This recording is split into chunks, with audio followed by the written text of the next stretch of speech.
Спереди я выставил по лазеру кузов. Ну, сейчас посмотрим здесь. Идеально. Видите, да? По отверстию.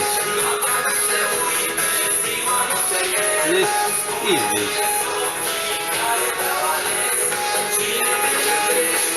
Лазер нам показал, что кузов установлен горизонтально, а вот левое крыло с правым не горизонтально.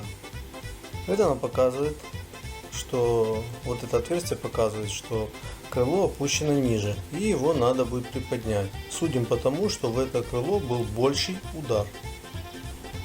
А здесь нам лазер показывает, что лонжерон установлен горизонтально левый, а правый согнутый, и его надо будет выправлять.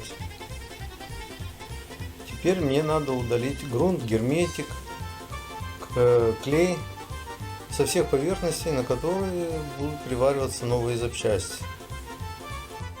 Новые детали подгоняю, подрезаю где необходимо, засверливаю отверстия и дыроколом делаю отверстия по краям. Теперь нужно счистить грунт с отверстий, для того чтобы грунт не попадал в сварочный шов. Когда грунт или краска попадают в сварочный шов, шов разбрызгивается, металл разлетается и образуются дыры. Чтобы этого не происходило, все лишнее с металла надо убрать.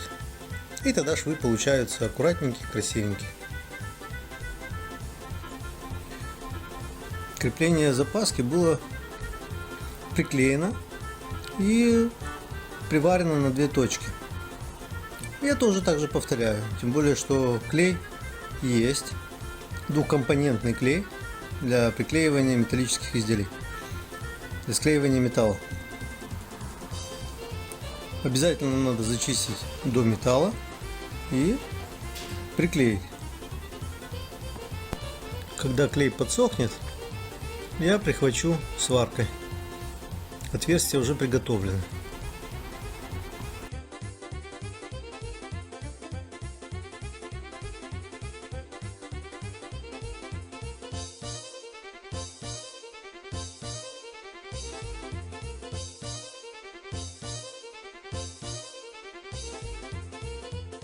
Хорошо прижимаю и лишний клей убираю салфеткой.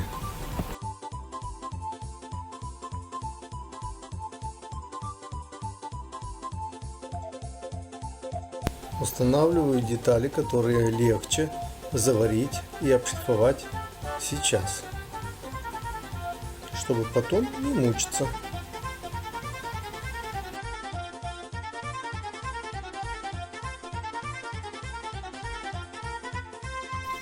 Установил фаркоп и поставил стрелу, и по лазеру наблюдаю, куда уходят лонжероны, один и второй. Такое происходит смещение. А фаркоп просто придерживает их на одинаковом расстоянии друг от друга. Горелкой, резаком подогреваю лонжерон, металл разогреваю, чтобы он легче деформировался, потому что он очень жесткий. Не подогрев, его не сможешь выправить.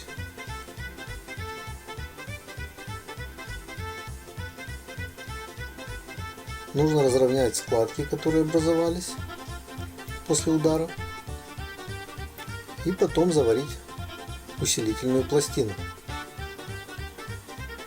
которая придаст жесткости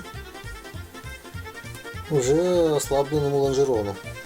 Так как он имеет трещины после удара, при разгибании он трескается, не выравнивается как мягкий металл, а именно трескается. Разгибаешь, и он трескается.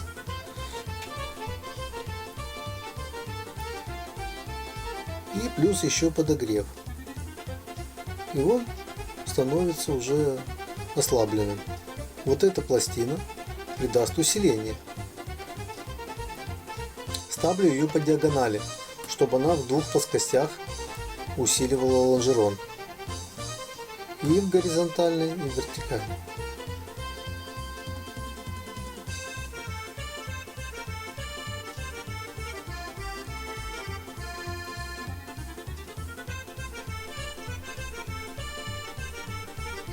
После того, как лонжероны выставлены, можно уже устанавливать другие детали и подгонять.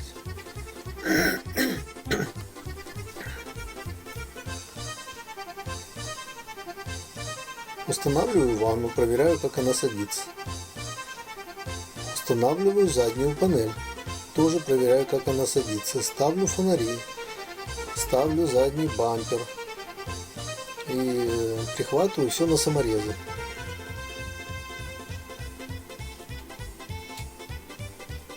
Здесь у меня не влазила ванна, я немножко отогнул пятачок.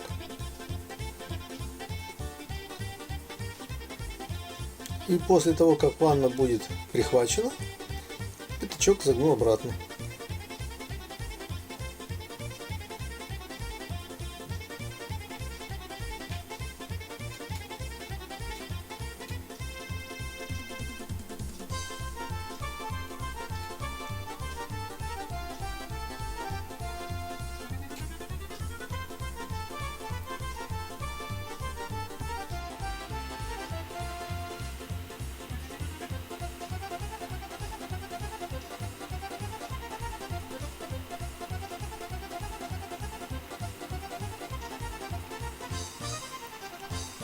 Желательно очень плотно прижимать листы металла. И тогда швы получаются, точки получаются аккуратными. Сами листы металла должны быть зашлифованы до металла. И швы получаются аккуратными. Вот такими. Я не хвастаюсь. Не всегда такое получается. Может быть 20-30% таких швов получается. А обычно получается как обычно. Помыть, что ли, машину? Или оставить на завтра? Ну, пока идет вода. А завтра тоже будет вода. Наверное, я помою завтра. Лучше оставлю на завтра то, что можно сделать сегодня. Этот фаркоп не подошел. Потому что он имеет вот такой вот изгиб. Оказывается, он, скорее всего, от какой-то другой модели. А на эту идет ровный, не имея вот изгиба. Так что это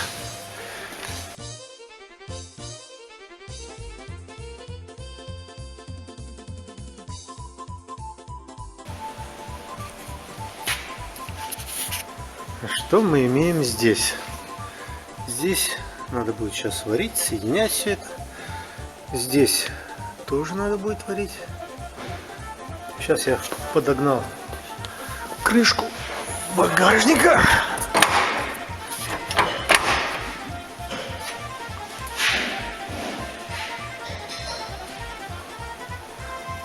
Прикинул бампер. Все хорошо.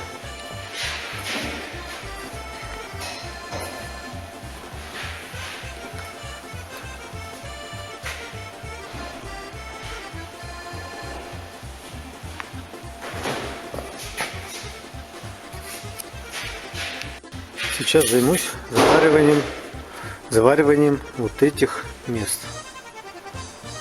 Сюда, сюда и здесь также. Сюда поставлю латку, сюда. Какие были? Родные, которые я снял раньше. А потом займусь этим местом. Здесь надо будет еще усилитель приварить, заднюю планку.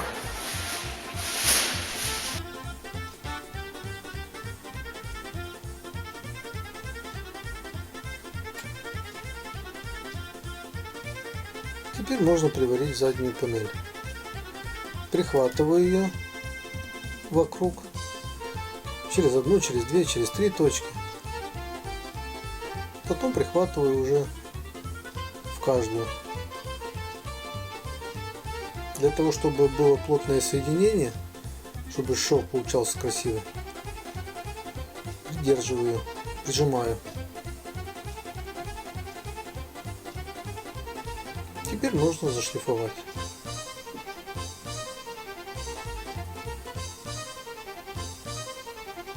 В принципе не имеет значения, аккуратная точка, неаккуратная точка, все это сошлифовывается. Все горбы подравниваются. Но когда точка аккуратная, ее местами даже можно не шлифовать.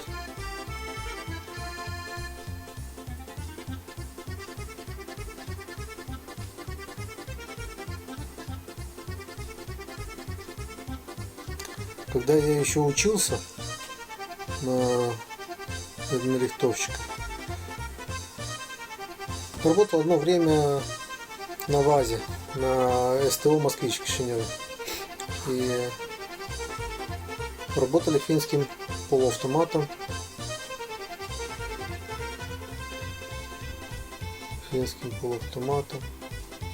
Кемпи. Но он был на 380 вольт.